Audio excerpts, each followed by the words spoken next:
Audio. Check, check, test, audio. How's it going, everybody? Just waiting for the audio to catch up. There we go. We're caught up. How's everybody this fine evening? So, I caught up with my partner in crime, Greg, there, and he's doing some math homework at the moment. So that's fun. So Katoa, from what I understand. So it's just me. It's a weird time for a stream, I know.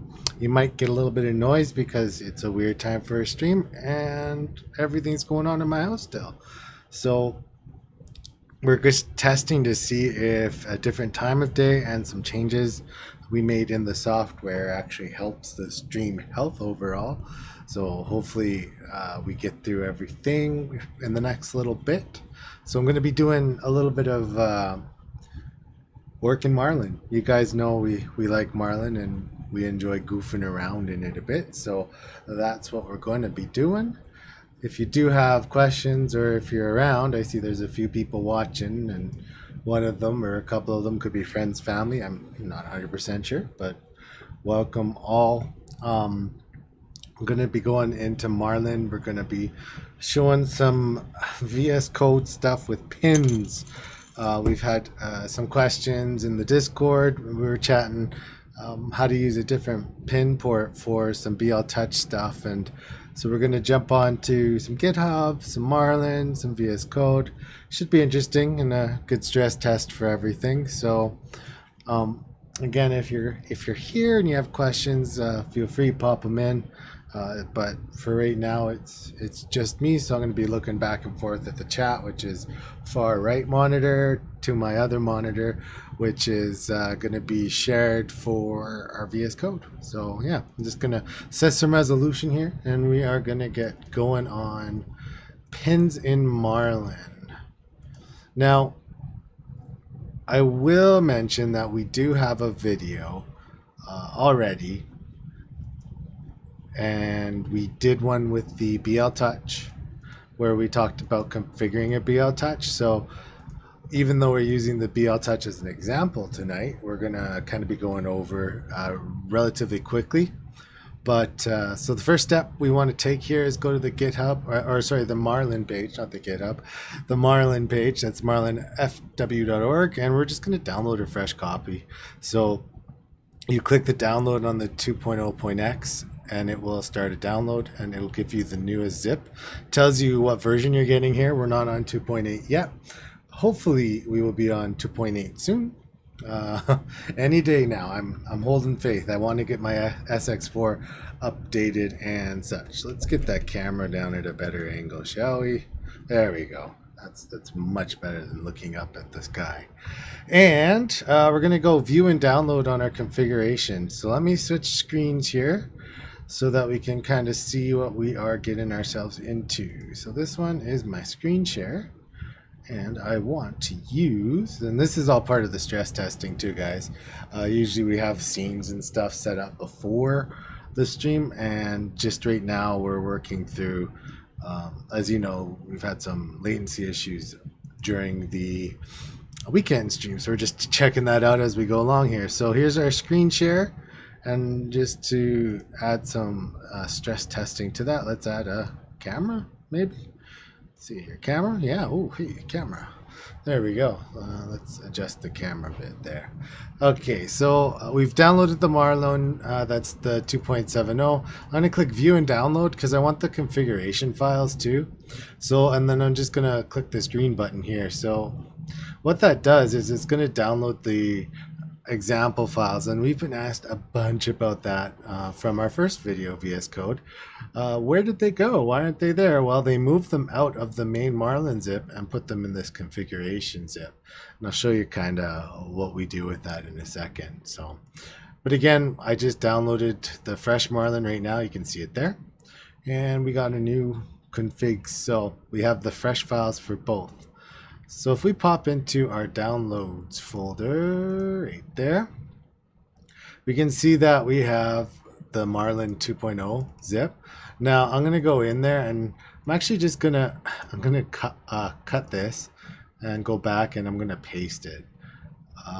The reason being, and I'll show you why I like to do that, is if we cut and paste that first Marlin instead of just extracting here, it kind of saves us a little bit of time ish when we look at like uncompiling, unzipping, that's the word I'm looking for, because we get the right folder structure.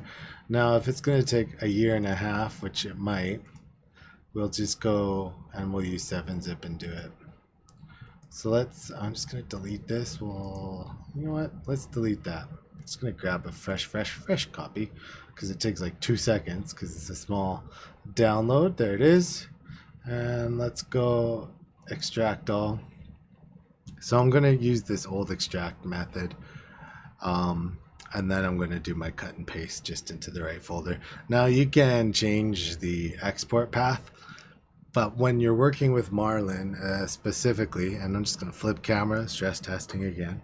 When you're working with Marlin specifically, you need to keep your file path relatively short. So if you're going to be working with your firmware and in your downloads folder or your My Documents folder in Windows, you need to make sure that that Marlin folder has a short name. You don't want it to be like Marlin 2.0.x in a folder called Marlin 2.0.x in a folder called Marlin for my printer and then Marlin. You need to keep it short. And so what I'm going to do here once this is extracted is I'm actually going to shorten that path. We're going to make it so that it's as short as possible in our downloads folder.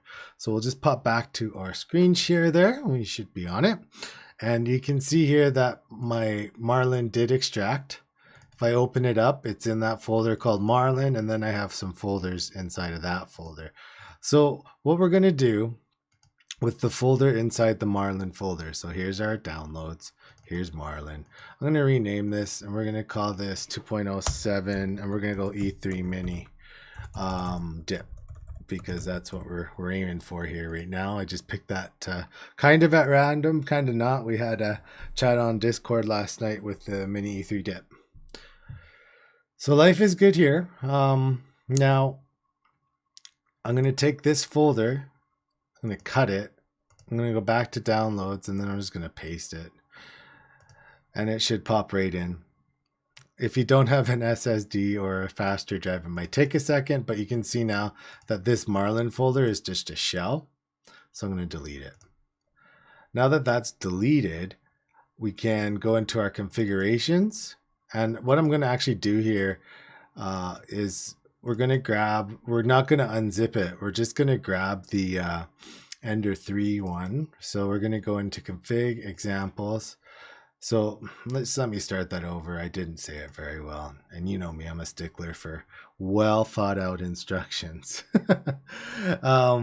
Hello.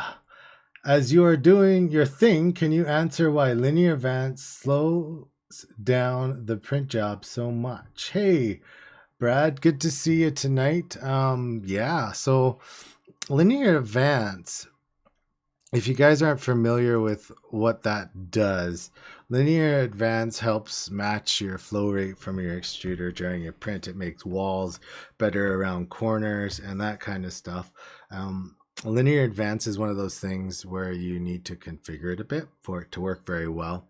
Now, Brad, I will ask, are you printing via SD card, or are you printing via like a USB connection? So Octoprint, Astroprint, that kind of thing. I know that the commands, when you send them through the USB, for example, can slow down a bit with linear advance, just nature of the beast. It's a little more processing. Octoprint. Yeah, so I too, Brad, have noticed in Octoprint the same kind of thing. Now, if you are not using, and throw it out in the chat too, good sir. If you are not using, are you using a TFT from Baytree Tech, or are you just using like a normal rep wrap screen? So, you know, something that would come on an Ender or a CR10 with the clicky button beepy wheel, kind of the blue screen thing. Let me know. Because one thing you can do is increase the baud rate of your connection over USB. But if you do that and you have a TFT screen, that can cause a little tiny bit of havoc with the speed and the communication between the screen and the controller and the Pi and the controller. So you can increase the baud rate, which would help that. Now, linear advance will, the math is a bit more intense for the processor. That's what it breaks down to. So when you're sending the commands over serial, it's actually doing a little bit more. So you're already pretty high. So can I ask how slow it is? Have you compared? I'm just interested to see if you have like a live comparison. That's something we could do too, quite easily. I could flash two different enders here and we can try it. I haven't noticed like a huge speed decrease with linear advance, but it definitely, shall we say, like if I was printing like 4 hours, it added maybe 10 minutes, I think. So, and that's just a rough estimate. So I was just curious, like how slow is slow? Like running on a Core XY twice as one on A. My linear set at 2.1, 2.00. See, that's not bad. It's not bad at all. And on a Core XY, you should be okay. What's your acceleration in those settings? So the jerk, I'm sure you're running junction deviation on your Core XY. If you got linear advance, you're probably running junction deviation. But yeah, let me know. Let me know which one you are running there. Now, I'm just gonna let me know. Yeah, let me know. I'm just gonna jump back to our screen share quick here, and I'm gonna pull out that file I want. So we're just gonna go into the configurations folder, into the config folder, into the examples. We're gonna go down to Creality. And then you can see we're going to go, this is specific to an Ender 3 or Ender 3 Pro. So you can see here that the Ender 3 has E3 boards in it. So this is just the regular Ender 3. Then it has the Creality boards. So if I go, or sorry, that was the Ender 3 Pro. My bad. I can read really well, folk. If we go Ender 3, you can see here that the DIP 1.1 is in there. So we're going to pull that one out. Brad, one thing I would suggest, and it would interest me, is if you popped a really quick, like a Cali Cat or a Benchy, slice it, get it on the SD card, and print over the SD card versus Octoprint. I have a feeling that the processor is working a little bit overtime just over the serial connection.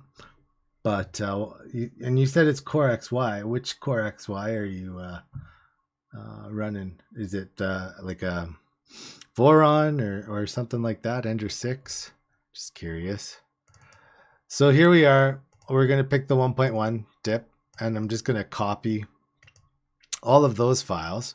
We're going to pop back in, and in our Marlin folder, in our config, so we have the root of our Marlin firmware, and that has the platform ini. If we go into the Marlin folder, that has config H, config advanced, and we're just going to give it a paste. We should see that it wants to replace two files, so the config and the config advanced, and then it also adds the status and boot screen, and so that's a good place to start. Okay, just checking the comments here. Yeah. Okay, so yeah, Brad, if I don't know if you are a member of or have joined our Discord either, but I'm on there relatively regularly, and I get the pop-ups, and if people are chatting in Discord, I answer questions through there too. That's actually what kind of led to this topic for this test stream tonight. But I would imagine if you printed from the SD card, you're actually going to see a little bit of an increase in speed, not because of malfunction at that point in the USB, just because the math's easier off that SD card. The read rate is faster. However, we mentioned the other day too, how that can lead to a few more problems down the line when you're trying to get longevity out of your SD card, because you only have so many read writes to it. So what we're going to do here is we're going to open this folder in VS Code. Now, there's a few ways to do it. If you install VS Code now, it asks as an option when you're installing to add into the menu open with VS Code. Now, I haven't reinstalled it on this computer in a while, so it's not listed, but it's up here in the quick menu. And then if you right click the folder, it'll open the folder. So let's go here. We'll go VS Code and it'll open our VS Code. Okay, I'll give that a try. I'm running a Pi 4 with 4 gigs and a big TreeTech Pro 1.5 Hypercube. I will join. Yeah, man, join the Discord. As you know, like I've got a Core XY. I don't have the Pro board in there, but I do have the I think it's a 1.4 turbo. I think, but I do know Core XYs are special in many ways. I'm sure you've experienced the fun times with the hiccups that you can come across when you're using those. But give the SD card a try. That's probably the best first place to troubleshoot. So I'm just going to go into my VS Code environment here, and I'm going to pop off this folder here. And when you right click, you can reveal folders, you can delete folders, you can remove folders. So right now this is its own workspace, and I'm kind of okay with that, but I'm kind of not. So if I go file new, and I can go new window, and then in theory it should clear out my workspaces, which it does. So I'm just going to close that and we'll start a brand new one. So this is where a lot of people kind of get hung up a bit. You know what? Just give me a second. I'm going to move the chat closer to. I'm going to move chat closer to this window, so I can see what's going on, and then that there, and that's really good. Awesome. Okay, now I can see things a bit better. So there's a couple ways to get your project into VS Code, and we talk about them. But one of the probably the best, easiest, quickest way is, first off, of course, make sure Platform IO is installed, which is the alien. If you click on the alien, you're given all of these options. Now, Greg and I are aware of the existence of the auto build Marlin plugin in VS Code. Yeah, yeah, you're welcome, and back to the show. I love that. So anyway, the auto build, and it works just fine. I'm not opposed to it. It saves 2 steps, and I'll show you kind of why I don't use it. You can use it. If you want to see a video on it, pop a comment down on the video here. We can make a video on it. But Platform IO, you can pick open. Now this one here just opens a folder. Okay, so if we have Platform IO, it'll open. I'll give it a second. You can see here, we can go new project, which is not the option that we want to use. We can go import project, which a lot of people do. This will set up your environments folder.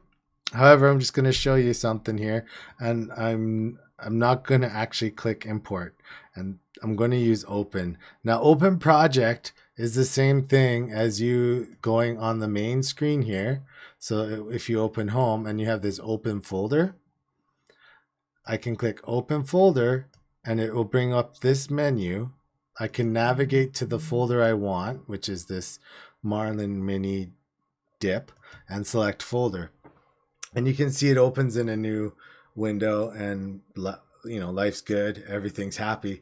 That's the same it's the same process as Platform IO opening. Now that error I got is because it reloaded the window. It's normal. So now if I have Platform IO open, we're gonna edit a few things. First off, we did bring our example configs in, which means everything's roughly set up the way we like it. So this is a basic setup for the E3 dip. So right here, you can even tell by the example directory, this is its purpose in life, to tell you, oh, this was pulled from the example directory for a dip. That way we know which one we're working with. We have the version number, very important. People ignore this version number, don't do it. If you want the newest version from the website, it was 2.7, so we got 2.7 here, which is correct. We have author. Now, this one you can change. It's a comment. It's up to you. Um, I change it sometimes. Tonight I'm going to leave it, but you could put anything you want here, and anything. It's a string, so you can put anything you want, and it kind of gives an idea of who edited it, made it. But always, if you didn't make it and you weren't the pre-janitor, which is kind of, strange, because Marlin was made by somebody else anyway. So now we copied a boot screen over. We can see that in our folder here. When we copied it, we got the boot screen and the status screen. So you can see that in our config, it's already show boot screen, show custom boot screen, show custom status screen. So it's already showing those images. But if we were to change or not use this example, sometimes you wouldn't have. So if you don't have those files in your directory, these two, boot screen, status screen, you don't need to use them. This part here is important. Just throwing it out there. If you get this backwards, bad things will happen. In other words, you won't be able to read the board and you think it's the end of existence until you flash the right ports. If you get the wrong ports, you won't get USB connection or SD connection. So always make sure that you got the right ports for the right board. This one is 2 minus 1. So this is the E3 dip. And actually, this is what Brad and I were just talking about, is baud rate here. So you can use higher numbers. If you are using the TFT screens from Big Tree Tech, don't go above 115200 here. If you are not, you can try going higher. I've had success at 500,000 there. It does work. It gets you a little bit faster USB connection. But 1152 is the standard. We can leave it there. That's fine. So here, since we're using the example configs, it's already got the right motherboard. But if it didn't, what we can do is go into the source and core folder, and there's the boards.h. And in boards.h, if we do a find, and if we go E3, that might be a bad one. Actually, there's probably lots with E3 in there. So here we go, board E3 dip. So it tells us here, this board here is E3 dip, and if we scroll over a bit, you can see here that this is the E3 dip version 1.0, and then it gives you the board name. Now, to the best of my knowledge, they actually do use the same pinout. That's what the board sets. So the board has the same pinout, whether it's the 1 or the 1.1. So that's what the board is setting here, is basically your pins. So these are important. You will find the actual model of your processor on the top of your board. So you will know which one to use. Now, if you didn't have that, you just copy everything from the word board over. The define is just how you define a variable in C here. So we'll go back now. I'm just going to shrink this, and we're going to go back, and we're going to go to configuration.h. So this is perfect. It's at this point, this is where the auto build would help. So the auto build would find the board for you and then program the platform ini, which we're going to look at right now. So the platform ini here, you can see it says Mega 2560, but we know, oops, I forgot to copy it. We'll have to go back, perhaps. Let's go STM. So I'm just searching for the board is what I'm doing here, and I should probably go back, but I will go in a second. So when we come into our platform ini file, the very, very top, just let me scroll up here. We're scrolling, guys. We're scrolling. I promise I'll stop scrolling once we get there. So right underneath, basically you have a large section of this blue, and VS Code is blue anyway, text. We're not changing any of that. The only thing we really need to look at is actually the build environment. So right now you can see this is a Mega 2560. So if I were to do copy, find, and then search that, we'll get there. I might just reopen the file. There we go. All right. So just before the blue text, you could see, that the default environs is this 2560, and that's what we want to change. That's that's what we need to change for this board. So if we just pop back into the core, into boards.h, it's nicely left us off where we were because that's VS Code. It does that. It's smart.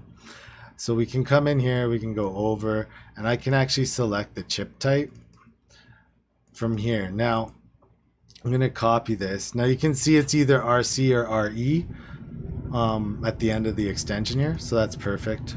We just can copy one and change it if we need to. So if we go into platform any,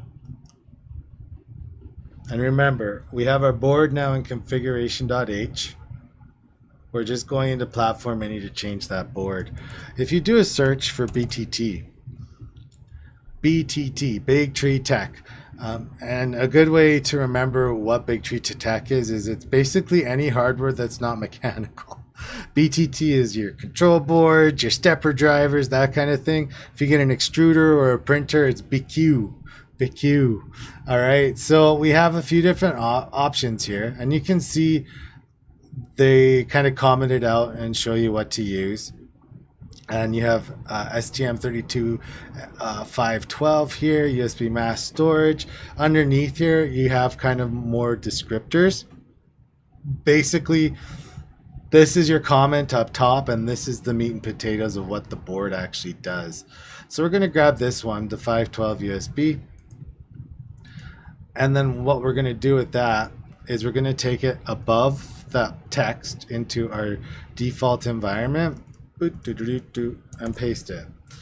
So what that basically does is tell the platform any and the compiler that we want to use this build environment, right, for our compilation. So you can see here I copied the env value, env, and then I copy everything after the colon to the bracket, and then that's what we pasted up top. So now both those things are set up in configuration and platform any. If you are going to be using LEDs, NeoPixels, that kind of stuff, the Wi-Fi module, the Bluetooth module, you might have to change a few more things in platform any, but right now that's all we really need to worry about. So I know that this board is set up based on the example file. I'm not going to change the name here, but you could. Just know that underneath you could change the name. So let's just really quick check some things. So we want to see xdir for start. Now, actually, you know what? Before we go dir, we want to see what we're running for steppers. So they automatically, by default, have the 2208s in UART mode configured in this example. So right there, you know that they've already inverted the steppers from the 84988, so we don't have to worry about the stepper direction. We're going to check the size. We want to make sure our build plate's the right size. Now, if you run 2209s, you can change that here. 2209s and 2208s are still the same stepper logic, so they'll drive the stepper drivers the same way. If you get everything set up on your printer and it's going the wrong way, chances are you have to come here and you have to invert the stepper direction. Now, if you go, we can find it quickly. Yeah, we're just going to type dir in. We're going to type dir. So if we type dir, here's our invert directions. And this is basically where you can tell it which way to drive. So if you're using 4988s, it's true, true, false, true. But here we have false, false, true, false, because it's those trinamics. It's the 2208s. The other thing that you want to make sure that, and it can catch you up a bit on some printers, especially like Core XY's Hypercube's custom builds, you may have your homing direction inverted. So let's say instead of your y-axis on an Ender 3, generally speaking, the y-axis on your Ender 3 would home to the back of the printer. Well, if the bed's moving forward and that's where the sensor is, then you would come into this section here. So that's the section here, and you could tell it that, oh, the end stop's actually inverted. So I need that logic to change the travel motion. Now, so far I'm liking this, and we don't really have to worry about pulling out feed rates and stuff. So let's look up the big ones. So first off, junction deviation should be enabled.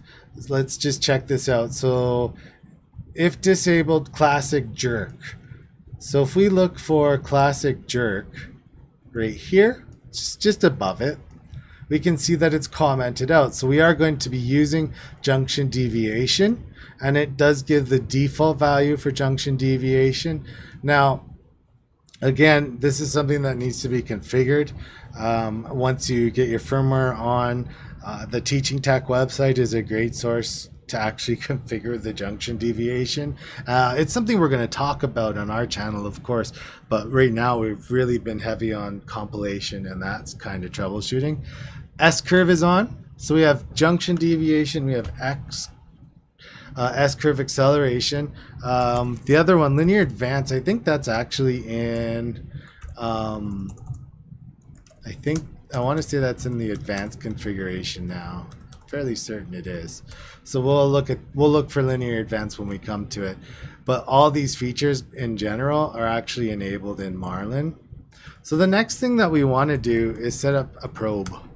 Now, we see here that we're just going to start from the beginning of the probe section. In this one, it's 836. Now, our friend on Discord that was having the issue, he was wanting to use the end stop and the probe. Just have both, right? It's already on the machine. I'll just leave it there. So you totally can. What you want to do is this one needs to be undefined. So you're actually going to do that. That will comment out this line again. You can see it turn green. We're going to use define for Z homing. So that means that when you do your G28, your primary home, it's still going to use the probe, but that end stop switch is set up. So if for some reason your probe didn't trigger and it was going to crash and that triggers the other end stop, it will close. Now underneath here, we get to what kind of probe we have. And the most popular one these days is BL Touch. So we're just going to define the BL Touch. The Creality Touch is a BL Touch-ish thing. You have to know your version, but that's fine. So we have BL Touch on, and so we're just going to scroll down now. I'm not going to set this, but you need to measure your nozzle offset. So it explains right here how to do it. You take a ruler wherever your nozzle is. So if your probe is to the left of your nozzle, it's a negative number and however many millimeters. If it's to the back of the nozzle, it's positive and however many millimeters. So generally speaking, you can grab this from a previous config if you've already done it. But all of this stuff is fine. If you feel that your speed is a little slow, you can bump it up a bit. But this actually is okay. In the original config, I had it at about 60, which was, you could have a nap while it was probing. So far, so good. Now, the other thing you have to do after you set your probe, and all of this stuff in the probe section by default is great. Don't worry about too terribly much. There's some stuff that I'm going to show you here in a second. We went over it in our other video. That's why I'm not like, do this, do this. So the other one that we want to look at is safe homing _ homing. And we just define that. And this makes sure that the probe goes to the middle of the bed and then touches down. It's a relatively important feature to have. So that one's, what line? Yeah, 1339. And then the next thing we're going to actually set is the bed leveling type. So bilinear, ABL, UBL, that kind of thing. So if we do a search for bilinear, you can see here it takes us to the section. So this is the bed leveling section. And you cannot have mesh bed leveling on when you are using a probe, which makes sense. Mesh leveling is a manual process. If you have more than one, it goes, whoa, I can't do more than one. So let's set bilinear. And we want to do restore after G28, so we don't have to run M420S1, I think it is, to get the mesh to enable. This will automatically enable our mesh, our mesh, sorry, after a home, a G28. We can have our, the debug feature on. If you have the room for it, you can turn it on. This board definitely does now that we're using the 512. So we can leave that on. As we scroll down, lots of things are apparent, and we're using bilinear, and this is all in the bed leveling section. Grid points. If you're using a small printer, you can use less points. So, for example, on an Ender 3, I actually use 5 points, which some say is overkill. You can use 3 on a big printer. So, like our friend Brad on your Core XY that has a bigger bed, right? You can use 9. Just remember that those points are whatever number here multiplied by itself. So if you pick 5, that's 25 points of level. So it's going to go boop, boop, boop, boop, then go back a row, boop, boop, boop, boop, boop, and then go 5 times on each row. So that gets you 25, 9 times 9. You can see where I'm going with this, 81. The more points, the longer you wait for your print. However, we've paid for an auto leveler, so please use it before every print. Lots of people say it's, or I shouldn't say lots. Some people say it's a waste of time, but in my opinion, you've paid for it, so let's use it. Now, once we get to that far, there's a few things here that we can think about. So bed leveling will work now. Everything else in this config was set for an Ender, which means the screen's going to work. Everything's happy. The one thing you have to think of, and we kind of talked about it. Oh, there's Greg's frozen face. Oh, we could bring him in frozen, guys. You know what? It's funny. Let's bring it here. So, hi, Frozen Greg. How are you today, Frozen Greg? I'm good. Oh, that's good, Frozen Greg. I have too much fun. So if you're gonna install one of these guys, and obviously this is not like the endo of all switches, but this is the Triangle Lab filament runout sensor. It's a switch going over a roller thing. Yeah, if you have a runout sensor, that's one more thing you want to think about, and that's going to be M600. So if you look for M600 in the firmware, you can pop in here. You'll define the filament runout sensor, and right now in the configuration file, we're at the end. We've used an example config, which got us close to our current config. So yes. Brad says, yeah, I have a 300 by 300 by 400. I use 7 points, 65C before leveling. Absolutely, Brad. Heat that bed up because of the aluminum expansion. Yeah, 300 by 300 is pretty big. I actually go 7 by 7 on my CR10, which is 3 by 3. And I actually go 9 points on my SX4 because it's 450 by 450 by 5, so it's a big one. What do you use, Greg? Oh, I got a ton because I got a Chiron and it's huge. Greg, I think it's Chiron. No, Chiron. Okay, sorry guys, sometimes Greg is he's just right, just gotta go with it. He's not here to defend himself, and he'll watch this later, and it'll be awesome. Look, we can bring Frozen Greg to life in full screen. All right. So we have our advanced pause, we have our M600. That's the last thing we thought about our filament runout sensor. So now that we're there, we're going to hit save. So at the top, it goes from the little bubble to the X. Next, we're just popping into config advanced. So we've done a few things. This is going to be really quick here. First off, we're just going to look for BL Touch. If BL Touch is enabled, and then it has some settings here, and you can see that it has a delay. You can, if you want to, the delay is good. It increases the delay between the probe and the touch. You can get away with leaving it off, but 500 is good. So Force BL Touch Force software mode. This feature, I use it. You can read this. We mentioned in the other video. That's why I'm not going to talk about it. The one that's really important that you can't ignore is this one. The 5 volt mode. The SKR boards all have 5 volt mode. this needs to be on. So it works. Oh, hey, Ben.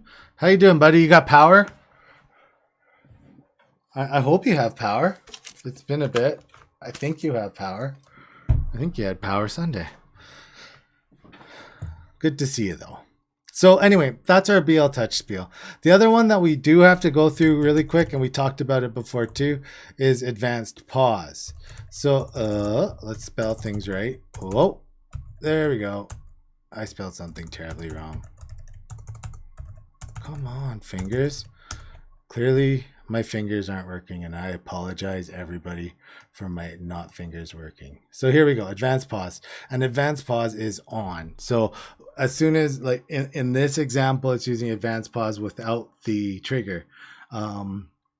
So we didn't have to worry about making sure advanced pause on, but if you're using that runout sensor, make sure advanced pause is on. You should just have advanced pause on anyway, let's face it. Yeah, we have power here. It's all good. How about, like, okay, Ben, I ask a lot of questions and I'm sorry, but how about the water? Did they figure that out? Or is that still a thing? We're just looking for linear advanced because I know it's in this, and I think it's under Lin advanced. I want to say there it is. So you can see here, here's the, oops, let's Control Z that. Here's the value for linear advance, and this is really the last thing that we're going to check. I say that and then I think of one more thing. So linear advance is on. It has a default K value, but again, this is something you need to tune. Brad said he was up to 2.01. So, which is possible. You got to tune it and whatever looks best for your printer. There are some instructions, and actually right here are the instructions. I'm just going to highlight those and I'm going to take a drink because I am thirsty, y'all. All right, so we've got most of the meat and potatoes done. And I know that was a long roundabout way to get there, but I hope to download this and cut it into something amazing. All right, so let's go. We're just going to search for 2208s because we want to make sure a couple things. We want to make sure that that we have Stealth Chop, yay, is on, which it is. You want to make sure that your chop timing is correct for your voltage, which it is. Sender 3 is 24 volts. Water, we don't have any leaks here. Still under boil notice. It was great to be able to flush the toilets. Oh man, I bet. You know, up in Canada here, like we just got through a minus 46 2-week cold spell. And yeah, like even here in our city, you know, they were recommending running the water for a bit every hour to make sure your pipes didn't freeze up and that kind of stuff. Sorry, no pizza, I ate it all. Oh, come on, Brad. Just kidding. That's good. The other thing we want to make sure that is disabled. Now, this is a personal preference, but it's that hybrid threshold. And see, right now it's defined and I hate it. Hybrid threshold switches between Stealth Chop and spread cycle. So what'll happen is if it gets to that threshold that's high enough of a speed, it will switch to the higher torque, which is the spread cycle, which is louder, and then move your drive. So, I mean, there are use cases for it. If you are printing on Core XY, so that out there as an example, I know we're doing an Ender right now, but if you're doing Core XY, you're going to be torquing those motors if you're going over 100 millimeters a second, and you will want that threshold on so that it can switch and provide torque, because as we know, Core XYs love acceleration and they love torque. They thrive on speed. The other thing that we're going to check here too is just the voltage of the steppers. So if you search for 2208, you will get there. Here it is. We found it. And again, I think they have 530, roughly around 5 to 600. And again, the sweet spot for your voltage here, and if you don't see where I'm looking, it's here. And if you want to, and you notice that your homing moves seem inaccurate, you can actually set your normal stepper current. So your Z in this case is running at 530 for the VREF there. You could change that. Lower is often better when you're homing because you don't need as much power to get down. So like if you run your Z axis at 350, which is perfectly fine, it will work. I know it's scary, but you can run it at a different voltage. You can set your micro stepping, but mostly if you stick between 5 and 600, when you first get that firmware on, you should feel the stepper motor on the back just to make sure it's not too hot. If it's too hot, bump that number down. And since you're in UART, you can do that with an M906, the stepper, so Y or X or Z, and then the voltage rating. Now you can see here that most of the axes are 530, and then when it gets to the extruder, it's 690. That's common. The extruder, since it's pushing that plastic, it does need a little more juice. Okay, so we are there. We've got everything configured roughly. If I hit build, it'll let us know if we have any silly mistakes. So we'll let that build in the background and see what happens. So the next thing I'm going to do is auto and then fan. Yeah, so it's fetching requirements here. So you can see here that the auto fan is off, and I'm using this as an example right now. We're going to bounce into the pins file, but auto fans, and like I use them all the time. If you have an extra controllable pin that you can attach to a thermistor. So in this case, if we look at this, E0 is extruder 1. So if hot end 1, basically, right? I know it's confusing. 0 is 1, but hey, that's the way it is. If it turned on and we had an extra pin floating on the board, which on this board we don't. So this is the difference between the dip E3 and buying, say, a SKR 1.4. You're missing configurable pins. That's just the way it is. So here, there's not a lot we could turn on. If we had an SKR 1.3, it would be P204 here. And this is really where we want to start the pin discussion. So if you want to configure pins, you can do it manually. If you know the pin number, you can do it right here under the section you want. However, and I will show this next here. So far, and I think Brad, you've been here a while. Ben's been here a bit. Can you guys give a comment on, like, is the stream one, is the picture quality, video quality, is it good? Has it dropped? Have we stuttered? Is there any is there anything abnormal happening in the stream right now? Because the stream's been running for roughly like 40 minutes. Yeah, give or take, maybe 50. So I'm just curious if you guys noticed anything. So if you're on and you can tell me, that'd be great. So GitHub, video is fine, audio is good too, everything is good, sound, video, all but the frozen pic. Yeah, Greg's not actually here, so I mean we can just talk for him. Watch. Here's, hey guys, it's me, Greg. Oh, hey Greg. Hi, it's me, David. I mean, we could do that all night. Just kidding. I have good times. With your mini dip. So what we want to do is just bounce to the GitHub quick. And let me grab this.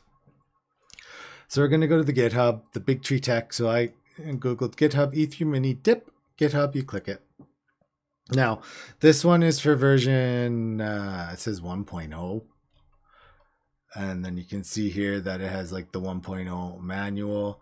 Let's just bounce back to their main one here and see if we can't find SKR Mini E3. Let's click that. Hardware.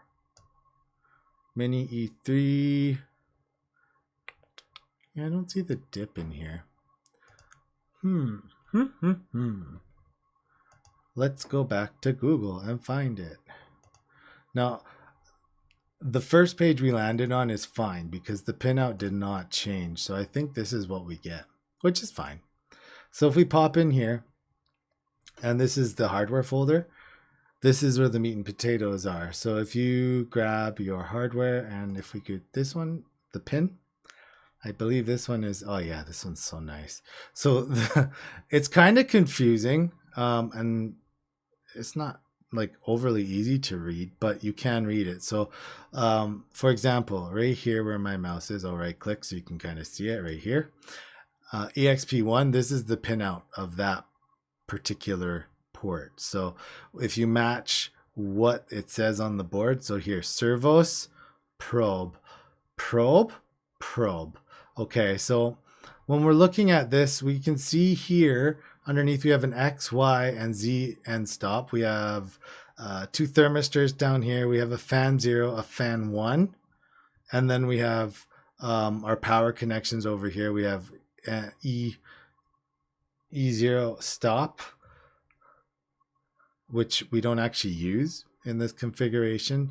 So right now, when we're looking at getting a couple, like 2 things working, we want to check the probe pin. Now, if you remember, let's go back in time. Wayne's World. I know, I'm funny. All right, so back in time we go. We're going to go check out the probe section. And what we're looking for is that one line, section probe, this one. If this one was uncommented still, so the defined Z min probe uses Z min stop, would mean that you are plugging your end stop, so the black and white pair from the BL Touch, you're plugging it into the Z stop. Now, if you want to use both, there's a few things you can do. But if we check this out, this is where you get to chase the rabbit a bit with me. If this is not defined, that means that it's going to use whatever's defined as the probe and stop. Okay, so follow me on this one. Here's the probe. See how it says probe and it's right here. So if we go into our folder structure, into the source, just check comments, we got laughing. Ben, I kind of want to like make him a puppet so I can like make his head talk, you know? I don't know if he'd appreciate it, but I think it would be hilarious. But then again, so you can see here that all the boards are listed. Oh, isn't this perfect timing? I've been having the exact same thought process. Inductive probe plus Z-stop. Dude, check out my so I say that excitedly. If you go to my website, www.3dmakeit.ca, check my printer firmware out. I have an ender with this exact config with an inductive probe just for you to use.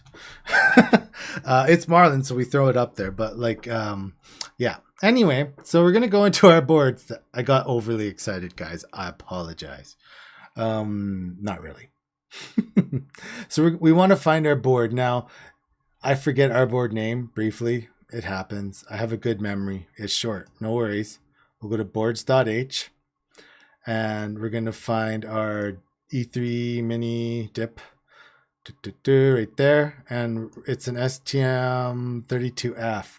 So if we come down into our pins and we go STM32F1. So see this folder here? We're going to go into the F1. Hey, it's the first one. All right, so here we are. We're in our pins folder. This isn't scary. This is normal. So nothing's changed. The pins folder is just highlighted in, it would be funny to use the program that people make. There. You remember, I don't know, does anybody remember the app? I Feel the Scene. I'll check it out. Yeah, man. That firmware's good.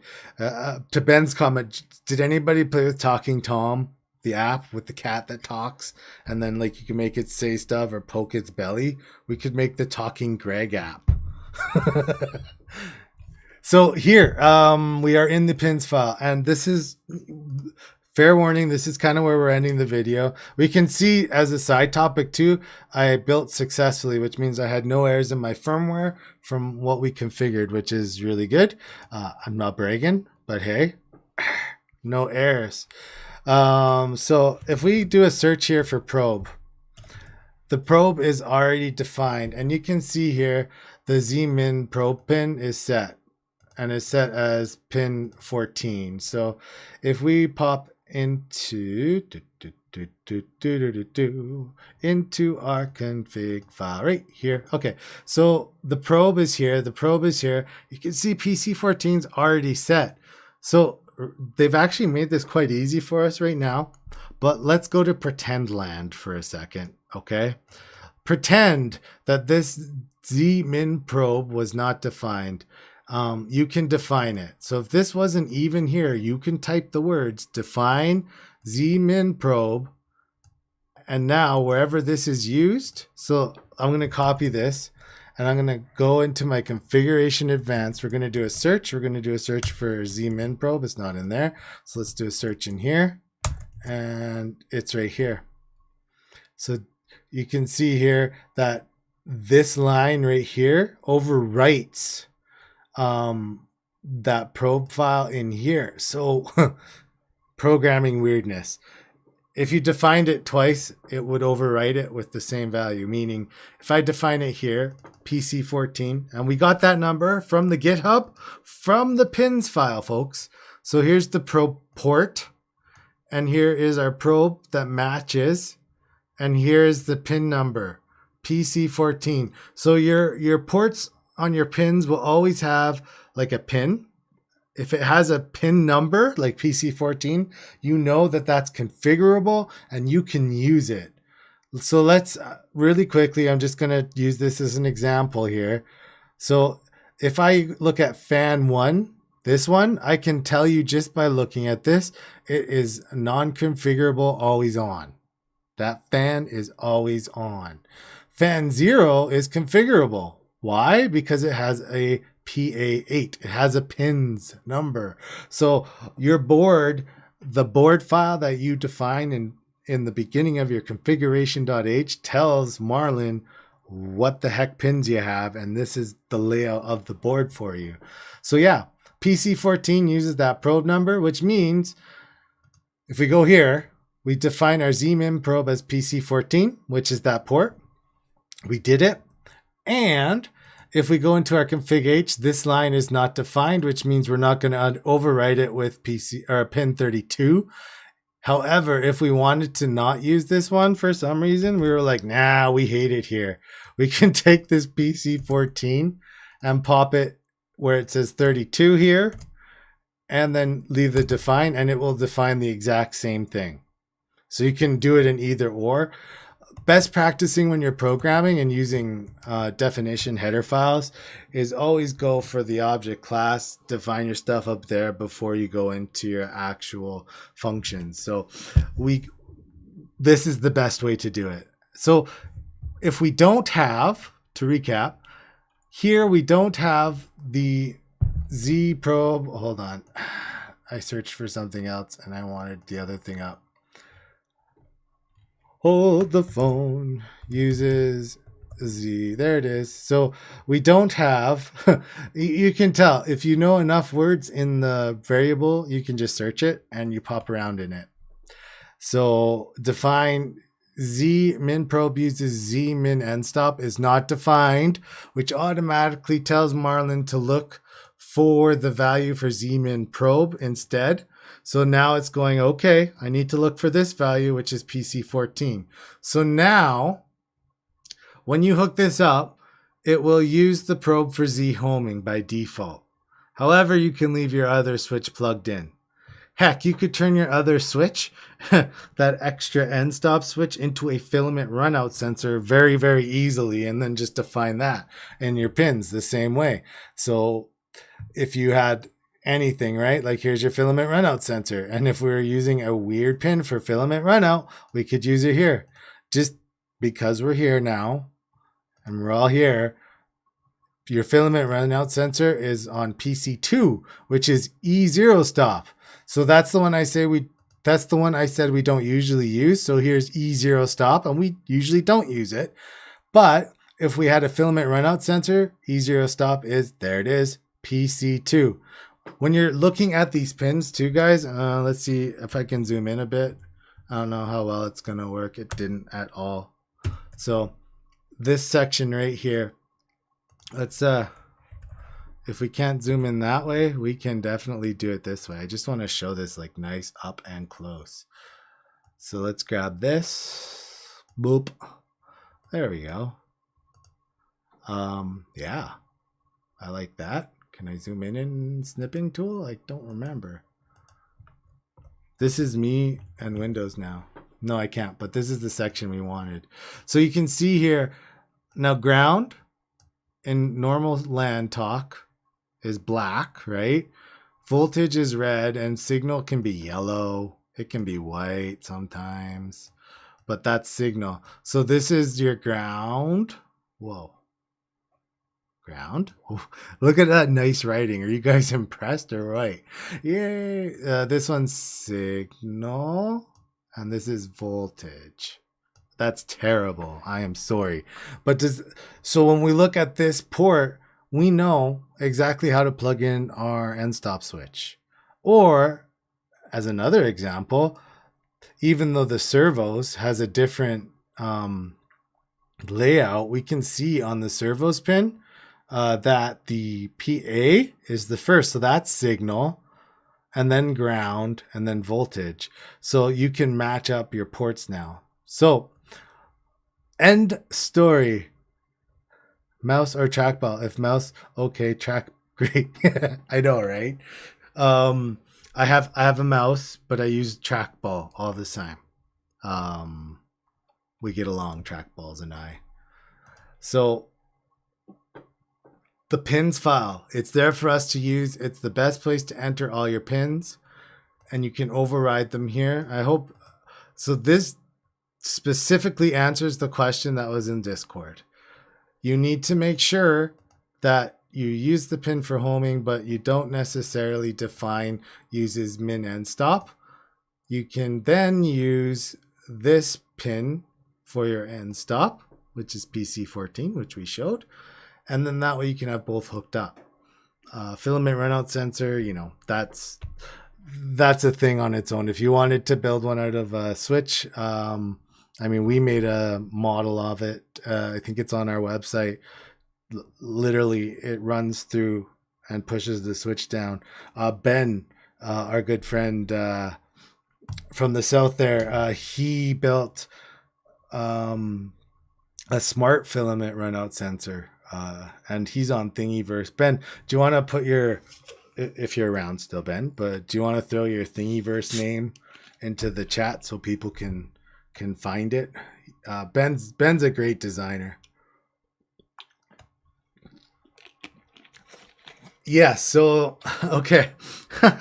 The only reason for putting it in config is for ease of rapid bug fix release and get, because yes, otherwise agree, best to keep it in the define. Yeah. So I'm going to go out on a limb and say my firing, you might have some programming background behind you. Because your method sounds very similar to mine. If you are prototyping, if you are building fast and you just want to see if it's going to work, yeah, you throw it in the config, it overwrites other stuff, you're good to go. But in the final revision, it's best to keep things all together. So, admirable effort for a mouse. I know.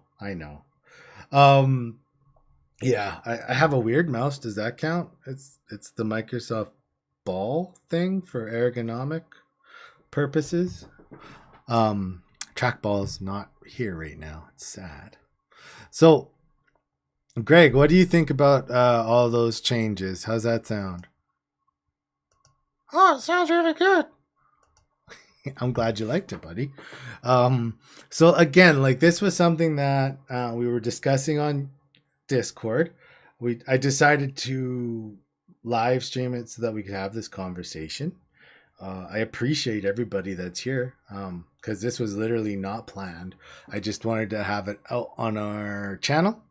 It's something that I'm going to cut down into a video or maybe gather a little more coherent thoughts, even though I think that we got a good step-by-step. It was just a little bit longer. And we got to test out the new improved streaming settings, and I I'll ask one more time, just because. Did it look good? So video quality was good. Could you guys see the editor okay? I hope you can. Audio quality, there was no dropout. Greg was the only full frozen picture. Yeah, hit that like button. I know it's a little towards the end, but if you hit the like button and even more, subscribe and ring the bell. You guys, if you're not subscribed, hey, do that. Hit the bell. All those stuff helps the metrics in the YouTube. Make sure that the channel goes live, and then you get to see it when we do go live more often. So editor was fine. Good, Ben. I'm glad. I think we've nailed it down to all the streaming going on, and we can mitigate that. So all good. Only small thing is a little washed out in the background. Oh, yeah, I've got about 7 super bright LEDs, so I'm gonna be fixing the lighting here. It helps when you're viewing the stream live. Laughing out loud. Must have bumped the playhead. I do that all the time, man. I end up like 5-6 minutes behind, and yeah, it's rough. So again, I'm gonna pop it in there. If you guys have questions, you can get us at email 3dmakeit.ca. Our Discord is in the links on our video, so hey, pop in there. And I know Brad, I saw you come in tonight. Everybody's welcome. We kind of drop in and drop out and look for notifications in there. So if you do have a question, you don't see us, just pop it up and we'll answer. But yeah, like, subscribe, share, go exploring through our other videos. But it's 20-9 for me, gents, and I think this was a great success for a test. And yeah, I hope that answers some pin questions for our friend in Discord, and you guys found it interesting. Oh yeah, hey, no worries, our pleasure. And until next time, gentlemen and ladies and people of all varieties, have a good one.